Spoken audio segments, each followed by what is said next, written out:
Guys welcome back to Vedas world. ഇന്ന് നമുക്ക് കുറച്ച് ഔഷധ ചെടികളും അവയുടെ ഗുണങ്ങളും പരിചയപ്പെട്ടാലോ. ആദ്യം തന്നെ തുമ്പ.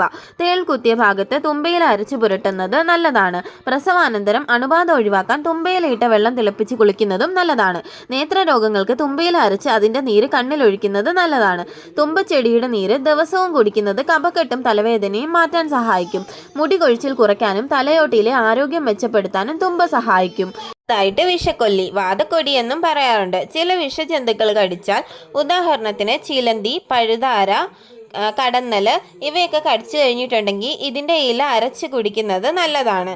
തലവേദന മാറാൻ വിഷക്കൊല്ലിയുടെ ഇല അരച്ച് പുരട്ടുന്നത് തലവേദന കുറയ്ക്കും. പല്ലുവേദന ഉള്ളപ്പോൾ ഇതിൻ്റെ പച്ചത്തണ്ട് ചവയ്ക്കുന്നതും നല്ലതാണ്. പ്രധാനമായും ഇതിൻ്റെ തളിരില അൾസർ രോഗത്തിൻ്റെ ചികിത്സയ്ക്ക് വളരെ നല്ലതാണ്. അടുത്തതായി കീഴാർനെല്ലി. കരളിനെ സംരക്ഷിക്കാനും ഹെപ്പറ്റൈറ്റിസ് പോലുള്ള രോഗങ്ങൾ നിയന്ത്രിക്കാനും കീഴാർനെല്ലി ഉപയോഗിക്കുന്നു. കിഡ്നിയിലെ കല്ലുകൾക്ക് ഇത് വളരെ ഫലപ്രദമാണ്.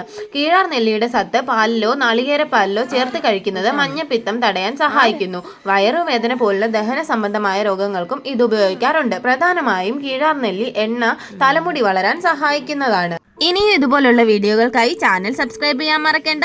വീണ്ടും ഇതുപോലൊരു വീഡിയോ ആയി വരുന്നത് വരെ എല്ലാവർക്കും ബൈ.